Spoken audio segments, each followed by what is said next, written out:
I think we've got everything recorded when we're going live.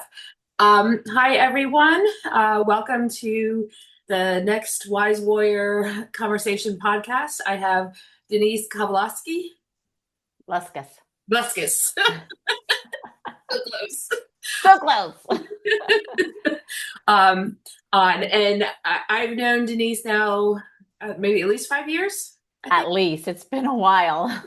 So we both did access consciousness. So we did some bars exchanges and stuff. And so at that time, you were kind of coming, I don't know how far out of the your relationship with your narcissistic ex-husband, and you had probably been through, I think at that time you were coaching people around like the relationships, and now like you're helping people who are kind of like in the thick of the court battles with Yeah.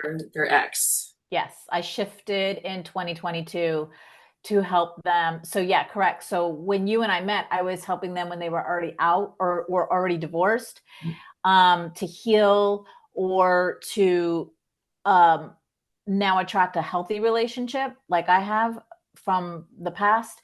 And now, yeah, everything shifted in the end of 2022 where I help them in the thick of it.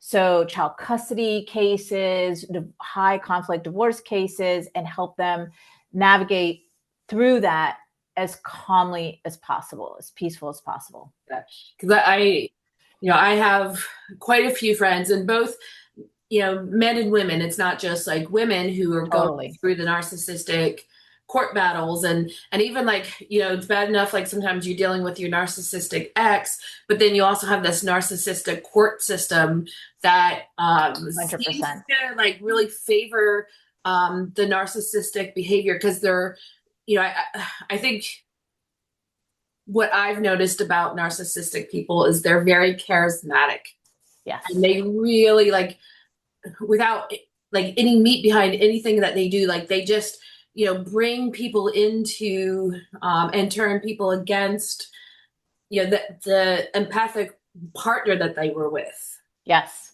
100%. They are brilliant actors and actresses. And they totally, like you just said, pull the, flying monkeys, or they pull the people in to feel sorry for them, because a narcissist shows up in one of two ways, either the victim or the hero. Mm. And so they're really good at playing that victim act of like, oh my God, you won't believe what he or she did to me. And this is da da da da, and all the things. And in the court system, so the court system is a whole nother gamma of things, because the court system actually says they advocate for, and they even call it family court, family law. They do not care about the family. They care about friction, because it creates a repeat customer and it creates a money funnel Yep. coming in. So as long as they can keep the two people fighting against each other, that is a guarantee that the money funnel is abundant and never ending. So people think, and I was just doing a post today, people think, because I hear it all the time, I'm going to hire another attorney. I'm going to hire a more aggressive attorney. I'm going to do this. I'm going to do that. And they're relying, and it's still codependency, right? Because narcissistic abusive relationships are so codependent. So it's the codependency in them that thinks, if I hire this person, they're going to take care of this messy divorce that I'm in. And what happens is the total opposite. It creates more trauma, more drama, dragged out, more money, more this, more that. And it's a never ending cycle until that person decides to end the BS and the cycle. And that's where I come in. And the thing is, like, it's not just like, something in the US. Like this is Oh no. everywhere. Yes. The entire, which kind of like leads to that bigger picture of, you know, any belief anymore that people have that the government is there to take care of us. Like that's total BS. Like it's not.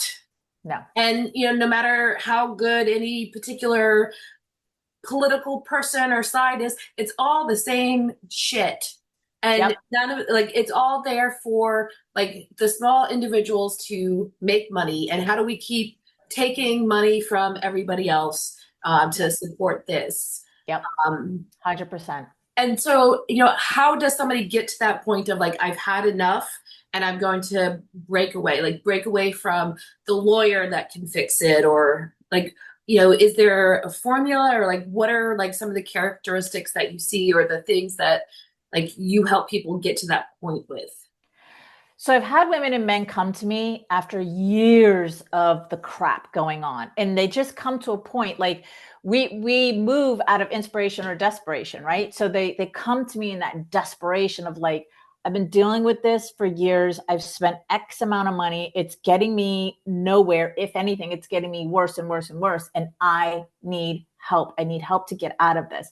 Usually it's the desperation. Now, I do have clients who've come to me out of the inspiration where they're like, all right, I'm about to do this, and I know I need the emotional support. I know because he or she has already threatened me that they're going to take the kids or the money or the business or this and that in the relationship. So I know, this is what the client says, I know that as I'm about to move into this process, the threats are going to heighten. The everything that's in the relationship is going to heighten, and I need that support to help me through this, which is still codependency. But once they're in my container, this is where I get to show them like, okay, that's the old you, this is the new you. And because there's no codependency in the relationships that I have with my clients, I like every time I get a client testimony, yes, I'm happy. It's like a proud mama, like her baby just flew out of the nest. Yay. And I also give credit to the client because you can lead a horse to the water, but you can't make them drink the water. Right. So I'm just guiding, I'm just showing, but the client is the one that does all of the work to get that amazing, I call them jaw dropping divorce results, because that's what my clients get. Like literally, what? It's you did the work. I just showed you. I just held up the guide and I was there to support you, but you did it. So that's the little shift that happens when they come to me. And those are the two ways that they come to me. I think you bring up a good point of, because that what is the difference between like I'm codependent versus I need help. Like I've done what I can, and I don't know where else to go. So I need somebody to help me to get there. But like, what is that fine line between codependency and that desperation of like I actually need somebody to help me because I'm out of my depth. Yeah, it is a fine line. So I am assuming that when they come to me, it is more of a codependency, like help me get out of this, just like how they hire the attorney, 1, 2, 3, whatever. But that's what I was saying. Like when they get into the container with me, this is when the shift happens. Because yes, I'm there to support you. So I hold space for them. And I already, Megan, we work the energy behind the scenes 24/7. So I'm always working the energy of my future clients, my past clients, of like, yes, when you come into this container, I'm going to guide you. I'm going to support you. I'm going to help you. But you will no longer depend. I'm going to show you how not to depend on me or anybody else, because what I teach my clients is it's all you. You're the one who is actually navigating this divorce. And so from the unconscious mind, from the unconscious patterns and loops that you've had in your brain from the past, this is why those results have been showing up.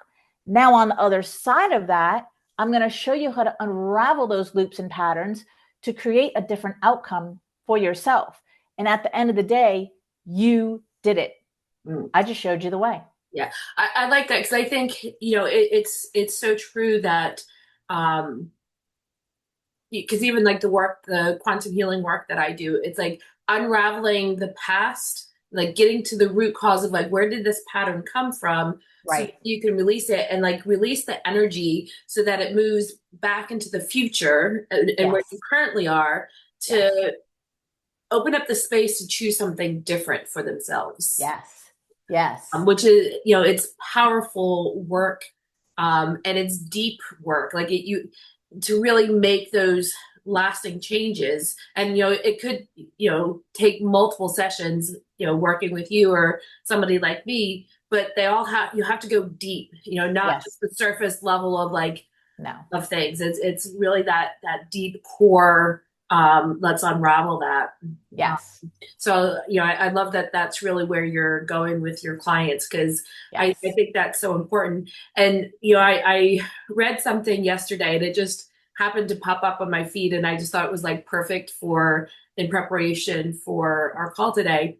It was like somebody had been interviewing this kind of like a more self-aware narcissistic person. And, the interviewer asked them like kind of how they chose their victim. Mm. And the guy said, they don't go for the person who's already broken, because they're too easy. They're already broken. Like there's no thrill from it.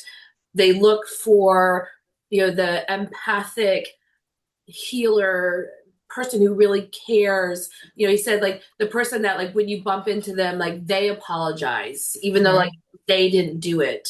Um, Mm-hmm. and then it's like this game to break them, to Mm-hmm. destroy every little bit of light from them. Mm-hmm.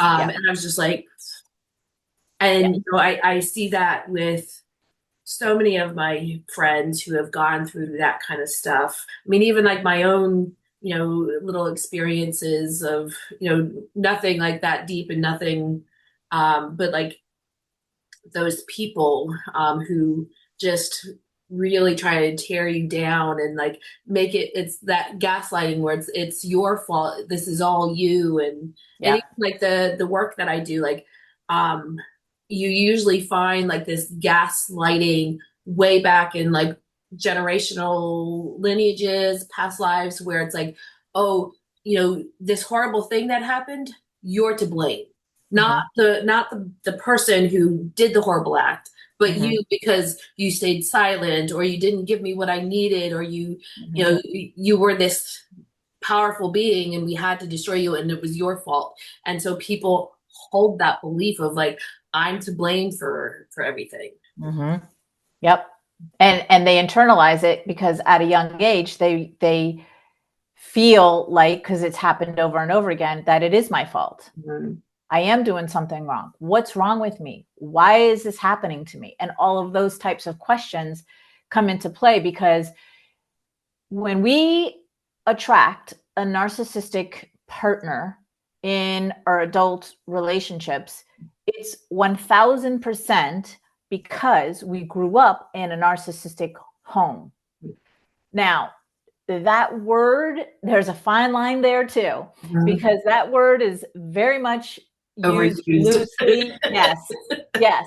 And so, and people have asked me for years, like, what makes somebody narcissistic? My husband's asked me, like, everybody asks me, I'm like, here's the biggest distinction for you to go, oh, like the line, like, oh, okay, is when they show no empathy or no compassion for other people or other things. Mm. Now, a real good narcissist will pretend, here's the act, and act like they have empathy or compassion for other things or other people. So it's really like, because what I teach my clients is like how to fully understand this personality disorder and know the differences between somebody showing up in narcissistic ways, because let's be real, we live in a narcissistic society and we all have narcissistic Tendencies. ways, yes, ways of being. Because even if you weren't, we all were, but even if we weren't grown up in a narcissistic type of home, society is very narcissistic. Everything you see on TV, all the entitlement, all of that has been surrounded us from birth. Yep. So there's a fine line between showing up in those ways and actually being a narcissist who has zero empathy and compassion for other people or other things. When I say other things, like pets, that's a Mhm. big one.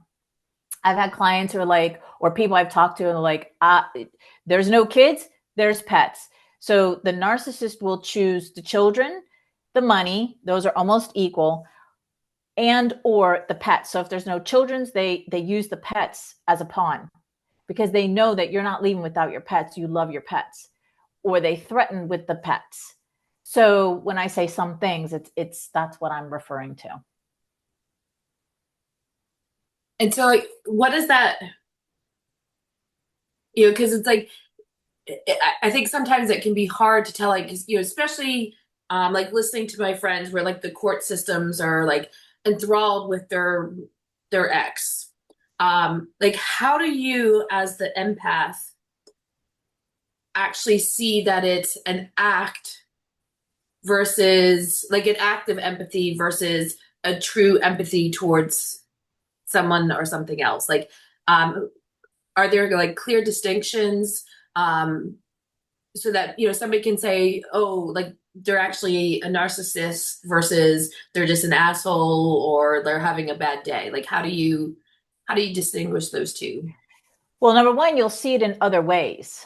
So when you see the act happening, you know that that person, usually it's in front of other people, but you know that that person in the past has said, oh, F that person, oh, F that situation, or oh, la, la, la, la, la, right? You've seen or heard them in other situations, and now they're acting as, oh, they're so compassionate or so empathetic towards this person or situation.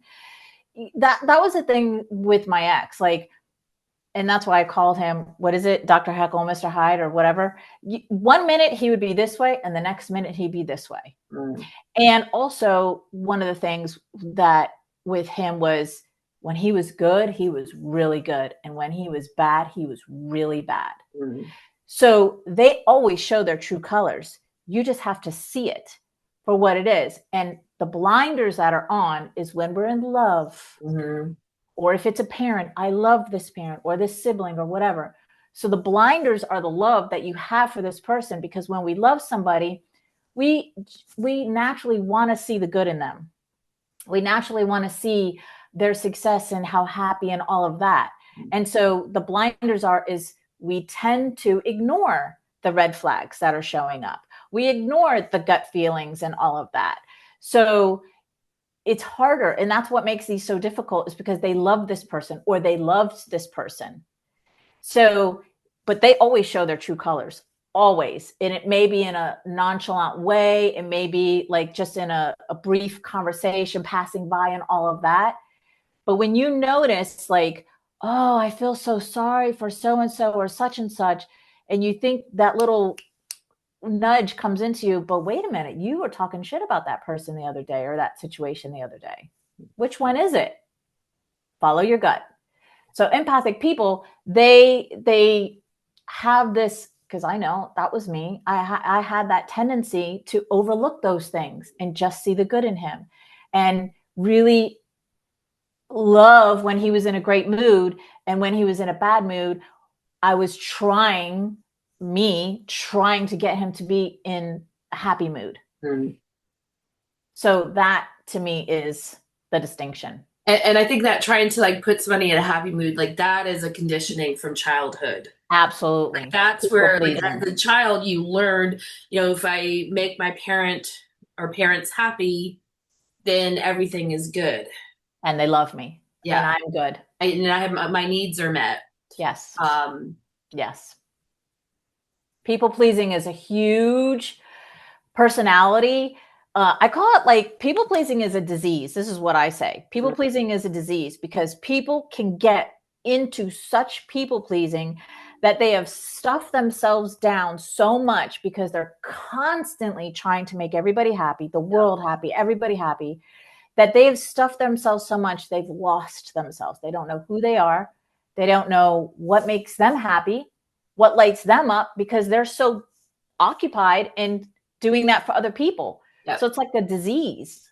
Yep. And I had a discussion with a friend who, is a Southern girl, and both of us being in North Carolina, like, we're used to like that Southern, like, oh, the Southerners are supposed to be nice, but like there's a difference between like, being nice and being that like the fawning and being afraid to like put your boundary up and say, mm-mm, like you can't, don't cross this boundary, or, I'm not okay when you do this thing. Like, you can be nice and still set those clear boundaries, Absolutely. because at some point you have to say, like, fuck this. Like, this person, what this person is doing is damaging me, Mm-hmm. damaging my property.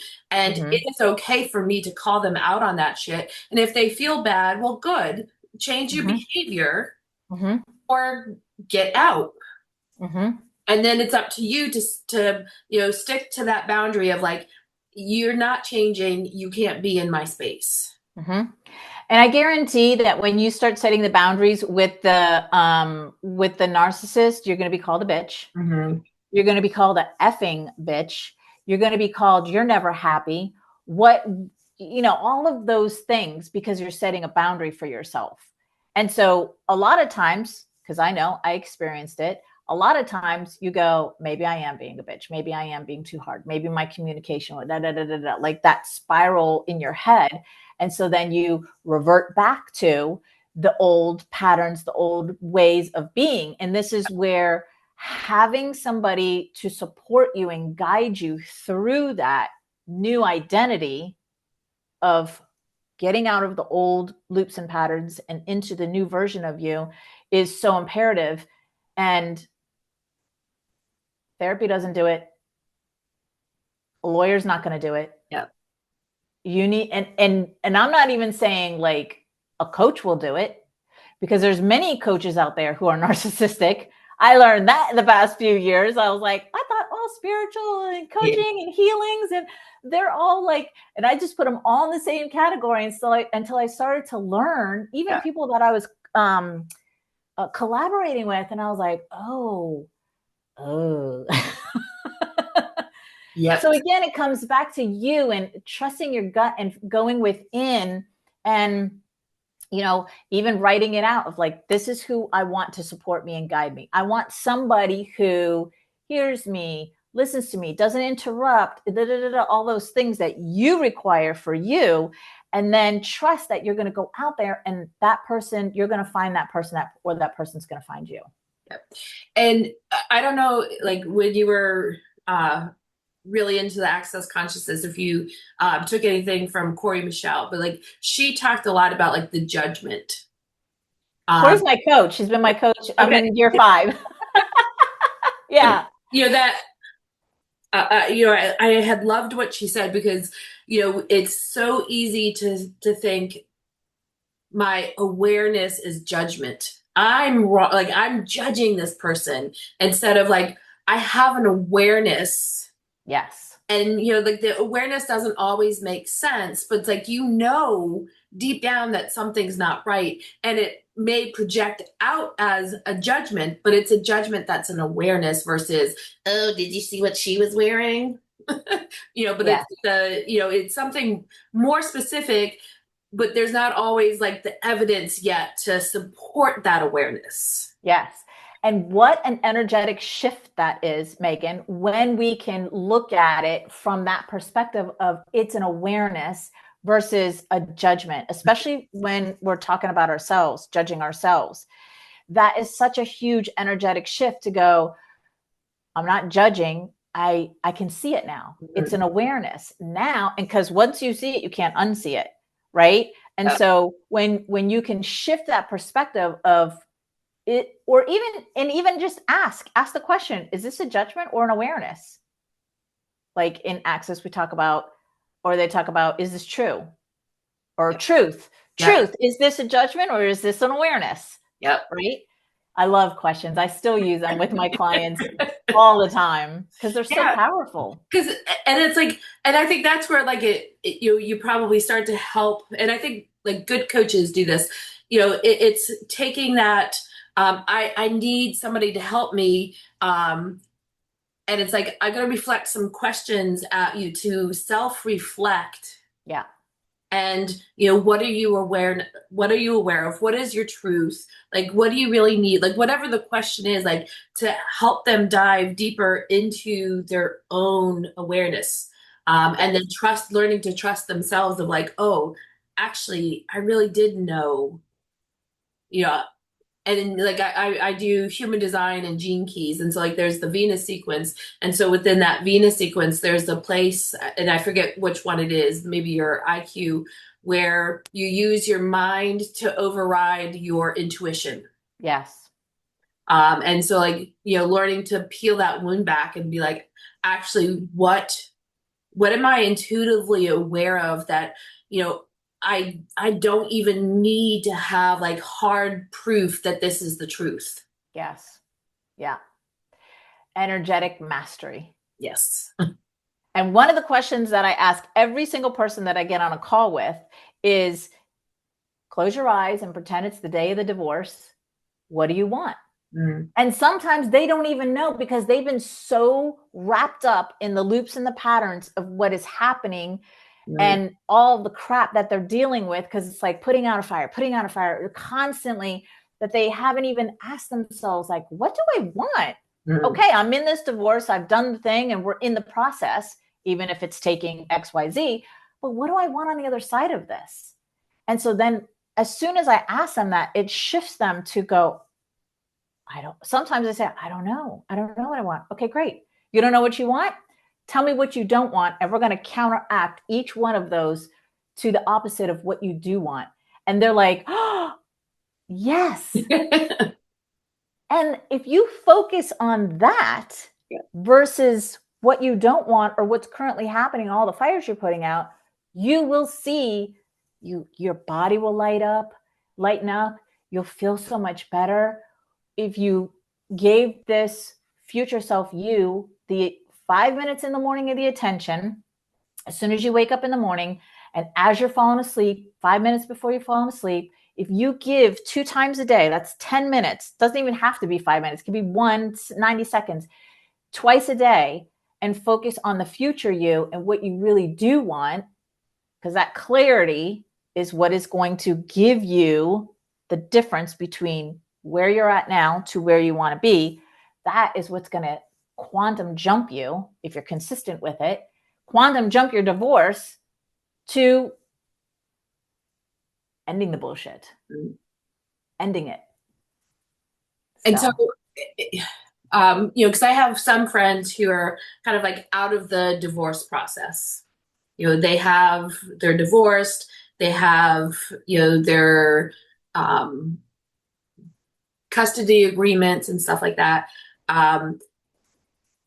But then like the narcissistic partner is violating those. Common, happens all the time. And so I'm assuming like, that's still like a loop within the person that that like they need to heal themselves in order to like break that and shift that. And so like, I think I want to ask you a question because, I think it's easy to say like, oh, when you shift things in here, like, and, it's the law of correspondence, as within, so without. So like, as you shift things here, things out here have to shift. But like, it's hard, I think, either like when you're in the thick of the court battles or when you're in the thick of the agreement battles, and trying to get the person to actually follow through, and like, I'm supposed to see my kid this weekend and you're keeping them from me. Like, how does shifting the thing inside themselves, clearing the loops, change the pattern of the other?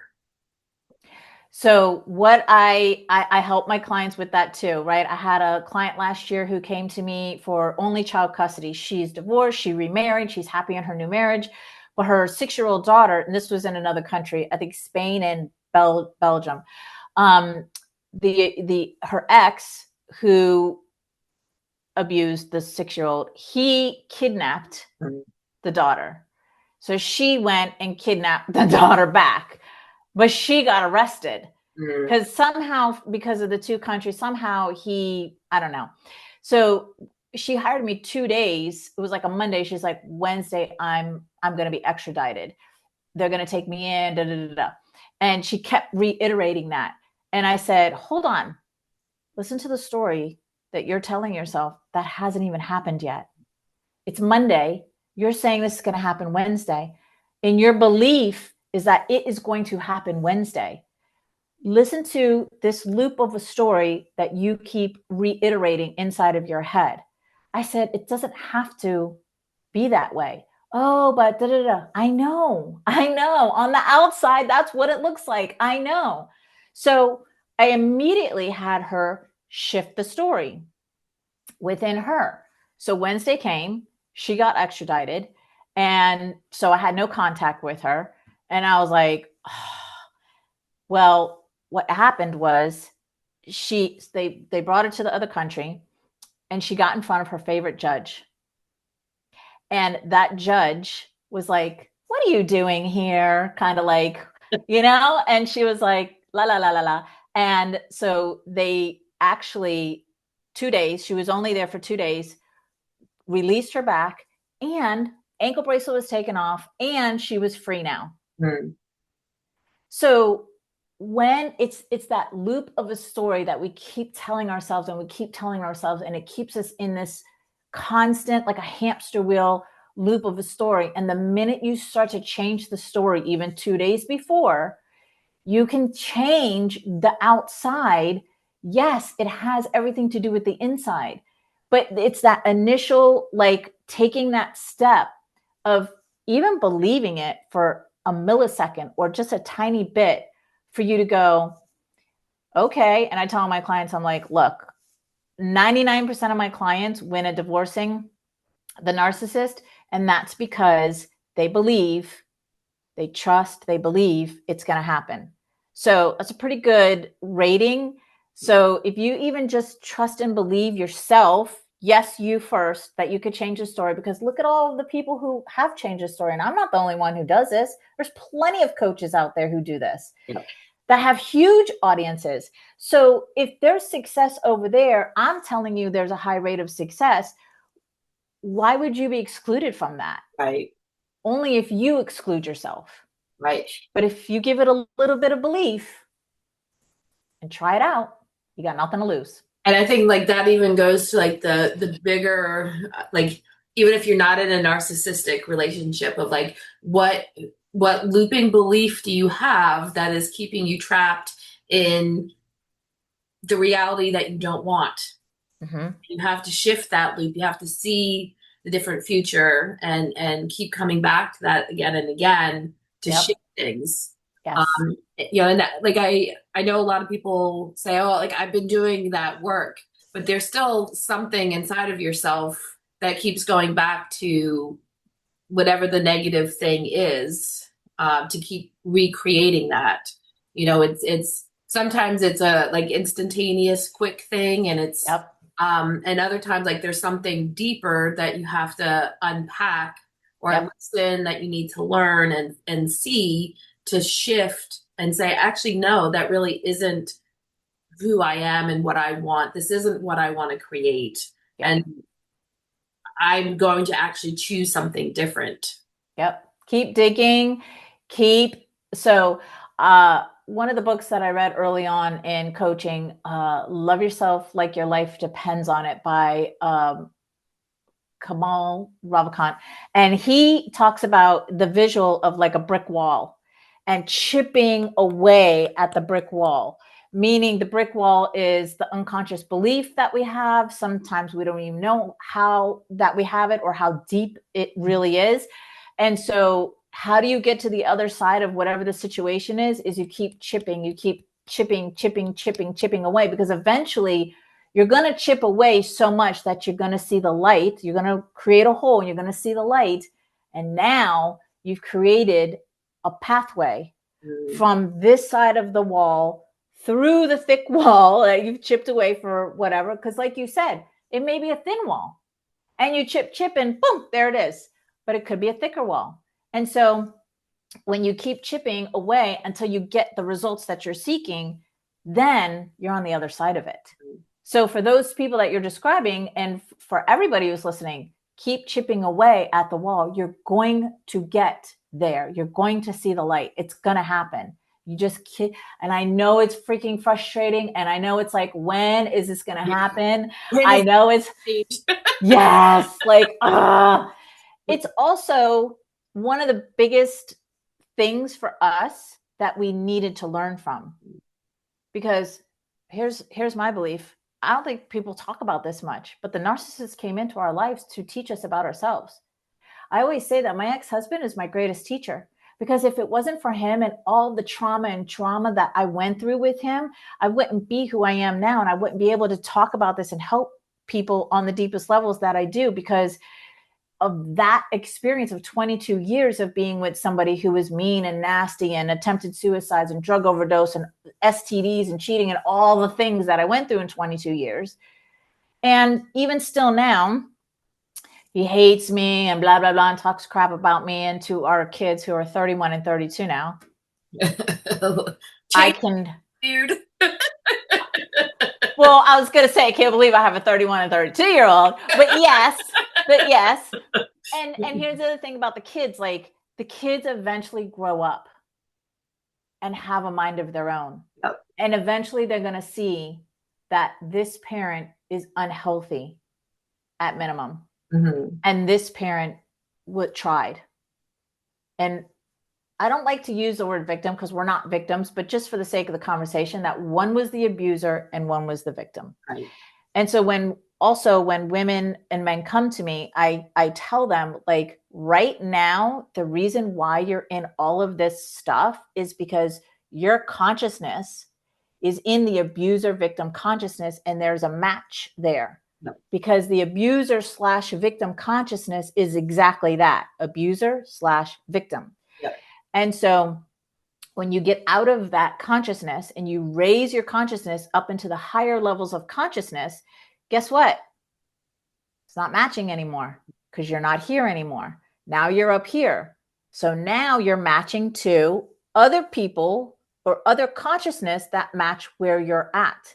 Yeah. And so what happens with the narcissist in these divorce situations or child custody or whatever situations is that one of two things happens. Either they rise up, they won't rise up all the way, but they will rise up to be at least civil and act differently, or they fall away.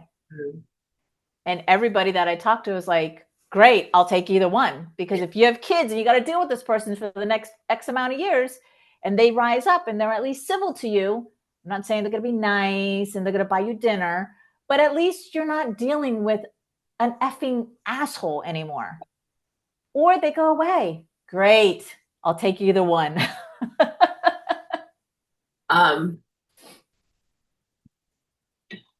So, there's, how do you help clients? So like, obviously like you help them with their partner, their narcissistic partner, but like, how do you help them like create a different vision for the court system that is almost as abusive as their ex?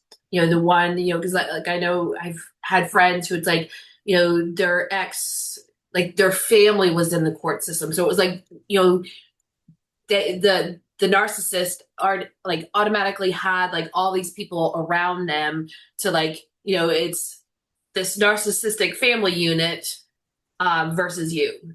And so like, yeah. how do you also like work to change that? Because I think that like listening to some of my friends and things and other stories, like, that's like this other narcissist that like you're kind of stuck with because it's the only system we currently have.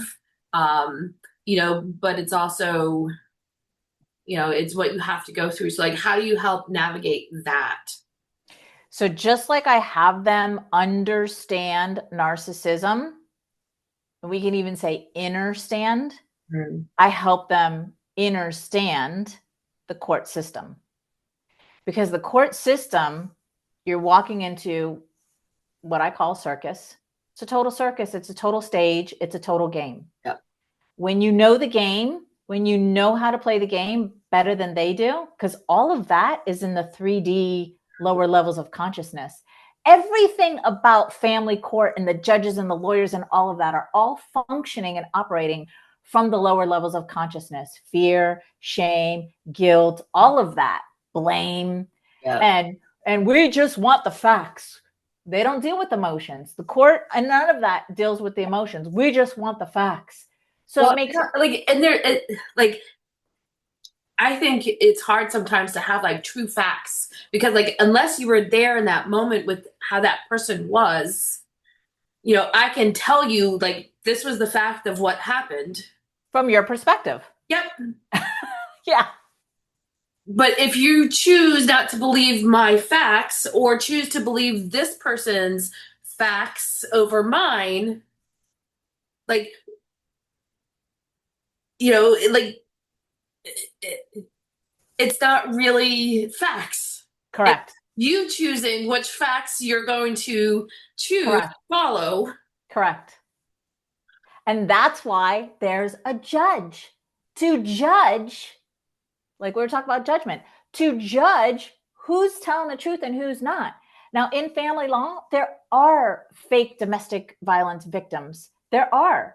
There's so many people that are accused of this and it didn't really happen.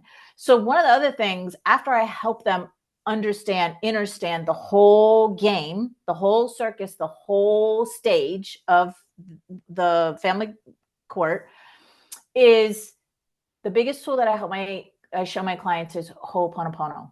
Mm. So what I have them do is, and I hope whoever's listening right now, this is going to land with you and you're going to be like, OMG. Yeah. I know you can't spell it, but if you just put H-O, you'll get it on YouTube. I tell my clients, Ho'oponopono, before you even go, you got a court date, you got a mediation date, great. Ho'oponopono on the judges, the lawyers, yours and theirs, the lawyers, your ex, the person that does da-da-da-da, whatever that is, the whole thing. What the courtroom looks like. Put the Ho'oponopono in every corner, behind the judge, in front of the judge, everywhere, every nook and cranny in the whole room. Yourself, and walk into the courtroom or the mediation with those mantras on your mind. Because in Ho'oponopono, go ahead. Oh, no, you finish and then I'll go. Because in Ho'oponopono, they look at what we perceive as a problem as a recycled memory. Mm. So when you can shift that perspective of saying, oh, you mean it's not a problem, even though it feels like it, looks like it, acts like it, right? It's a recycled. Yeah, exactly. But it's a recycled memory. So what you're doing is you're releasing the recycled memory of that you keep recreating in this lifetime and have in other lifetimes, so that you stop it in this lifetime and it's not recreated in the next. Hopefully you don't come back here on earth for the next lifetime, but if you do, you've released that and cleared that. So those are the two things I help them understand the whole game. And I show them the Ho'oponopono so that they can walk in. And also that gives them confidence of like, okay, this is a game.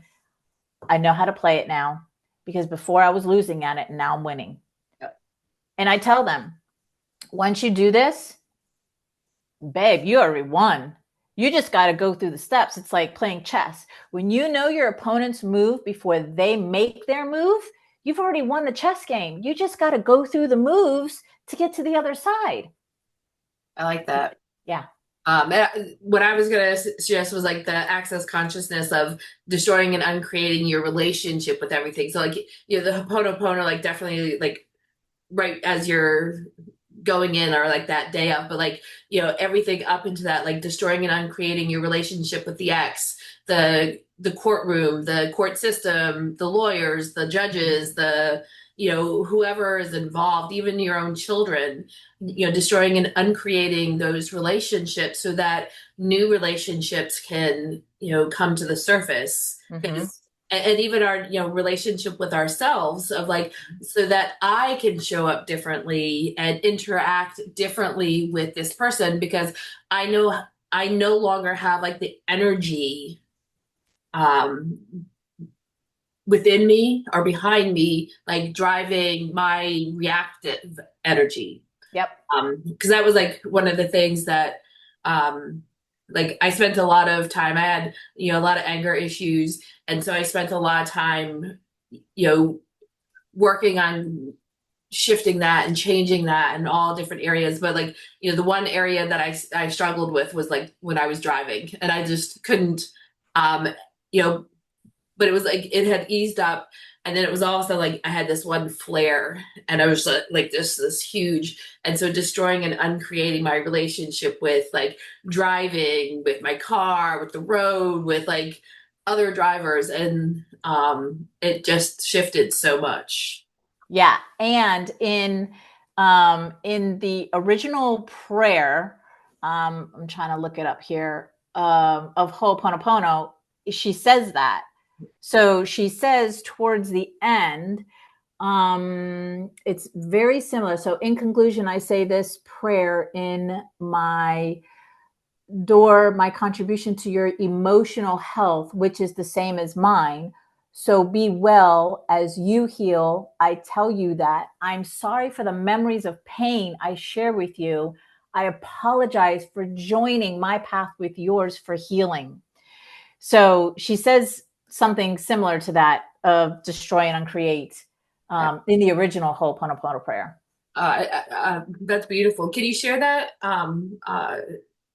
Or share it with me, and then I'll share it in the comments Sure. and stuff, because I think that'd be good for people to see. And Yeah. that just like um, really like flashed of like narcissistic people are also like they're victims, like from Yes. childhood, from other lifetimes, and they're trying to get their needs met.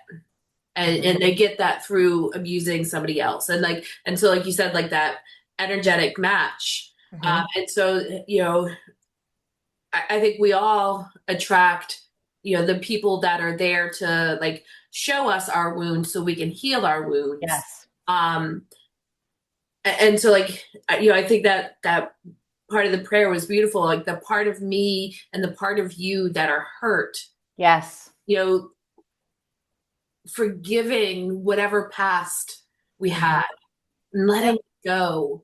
Yep. And I think like that's why I love healing work, because it's like, it's not about saying that like this, my past didn't happen or it didn't exist. It's like it existed. And it like when you heal from it, like you said earlier, like I am who I am now because of the things that I went through. Yep. And not just the things that I went through, but the healing that I went through to become who I am now. Mm-hmm. And that's what like, this deep healing work gives people. Mm-hmm. Whether it's like coaches or healers or readers or whatever it is, like, we're all a mirror to each other, Absolutely. and a witness. Like, I think sometimes like that's the biggest thing. Cause I mean, especially like childhood wounds or like things that, like that you've witnessed that like are horrific, and you Mm-hmm. bottle that up inside. It's Mm-hmm. like it's not until somebody witnesses your story Right. and holds loving space for you. And like, Mm-hmm. they're not going to go running, screaming, and like, oh my God, like, but just to hold space and it's like, yeah, it's okay. Mm-hmm. Okay, you're safe.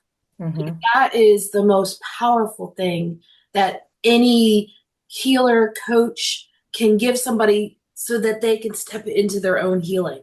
Mm-hmm. Or even when people go, oh my God, that's so awful. Because what we do, and I know it's unconscious patterning, but what we do when we do that when we hear somebody else's story is we are now anchoring in the victim Mhm. story that they already feel like a victim of. And so when we, just like you said, if we just hold space and we just listen and just come from a loving space of like, you can share, I have zero judgment about what your story is, because I've been through some shit too. We've all been through some shit. And I'm just going to listen to you with no judgment at all. And the other thing that I wanted to share, Megan, was that narcissism, this is my opinion, narcissism is a defense mechanism, because exactly what you said, narcissism is I'm going to hurt you before you hurt me. Because once upon a time, this adult narcissist that you're dealing with was a child. Mhm. And they went through so much trauma. I'm not making excuses, because we all have a fork in the road and a choice that we can make. This is the choice that they made. As a child, they went through so much trauma and drama that they decided that the best thing for them to do is to put up this giant thick wall around them, and I'm going to hurt you before you hurt me. Now, other people take a different route, and they don't want to hurt people because they felt that hurt. Yep. Right. It's just like when we grew up in a domestic violence family. One parent was the abuser, one parent was the victim. And unconsciously, at some point, we chose, I don't want to sit there and cry. I'll just use my example. I don't want to sit there and cry and be hurt like my mom did. So I'm gonna be like my dad, who's angry and who gets his way through his behavior, because that to me is really, really sad and bad. So I'm going to choose this, or the opposite. Or they go, my dad was such an a-hole. I don't want to be like that. So unconsciously they choose to be the victim in the situation. It's all unconscious stuff from childhood. And so when you can understand all of what's happening and look at the narcissist through different lenses, from a different perspective of like, he or she's, and they've done all this to me, to like, hold on, wait a minute. They were a child too, just like you were. They went through trauma and drama too, just like you did. They just made a different choice. And when you can look at it from a different perspective, it softens our energy. And that is the key. When we soften our energy, that's how the narcissist shows up differently or falls away. Because again, there's not that thing that they can grip onto anymore. Like there's not that, like, no more. Yep. No more of that. Yep. Because if they can't get you there, and like I've experienced that, like with people of, and like you can still see where, or I've had the experience of like where I'm still not healed at times, where it's like, I can clear it, I can clear it, I can clear it, and then all of a sudden it's like, that person is trying so hard to like, play that role that they reach a level with theirs that's like all the training kind of goes away, and it's like, okay, there's a deeper level here of like, how do I meet this person differently when I'm tired, when I'm stressed, when all this stuff, so that I continue to be here and they continue not to be able to grab onto everything. Yeah, exactly. Clearing is great, but clearing doesn't work unless we look at it. Yeah. And look at it as what we were talking about before, not from a place of judgment, but from a place of awareness. When we can just be aware of like, oh, the narcissist was a child one time, and like all those things, and then clear it, release it, clear it. That is the power that we all have within us. Yep. But society, once again, society has like, ignore it, push it under the rug, clear it, get rid of it, get that person out of your life, la, la, la, la, la. And it doesn't work. It doesn't work that way. Yep. Or even like hiding all the bad parts of yourself, like the young child that was either a witness or a receiver of the abuse from their parents, like pre-verbal stuff. Right. Where like there's that deep, again, it's having to go to that deep level where like that inner child doesn't have the words for what they experienced. Right. It's an emotion. It's that, and like going so deep and being able to cry and let it out, and or even the anger, the repressed anger of like, how fucking dare that person do that to me, to like this innocent, sweet child. Mm-hmm. Yep. Without and it's like this twofold thing of like, as an adult, I have to realize that my parent was a child of abuse. That created this. So like there's that, but it's easy to get there and like, again, sweep it under the rug, or oh, it's okay, like they're just wounded. But it's like, no, you also have to deal with like your childhood experience, your anger or your shame or whatever emotions are there, to really release everything. Exactly. Louise Hay is the first one who I learned this from, and she was talking about parents, and she was just, it was general, it wasn't about abuse or anything. But but what she said was, if you look at your parents as children, for the forgiveness part, right? She was talking about how to forgive your parents. If you look at your parents, because they were little children too, and they went through stuff too, and if you can forgive the child parent, not the adult parent, but the child parent, then it makes it easier for us to go in and look at our parents as little children. And I always say, like, if you, for forgiveness work, if you can get a picture of yourself as a child, or whoever you need to forgive as a child, it helps so much. Because yeah, we can get mad at children for acting out, but we know that they're innocent children, and they're just they're copying what they were shown. That's all children do. Or they, like, you have to help them, like, what are their needs, what are their words, like, what is it that they actually need? Because children, especially if they, no matter how adult they may seem, they don't have the emotional capacity to understand, and they're acting out because there's something, that a need that's not being met. Right. And if you can step back and say, okay, what does my child need, or what does this child need right now? Yep. Does it need to be held? Does it need, without punishment, like, do you need to, like, go somewhere quiet and, like, rest, or, like, be in silence for a while? Because this life is really overstimulating at times, between TV and movies and radio and lights and sounds, and driving here and driving there, like, schedules.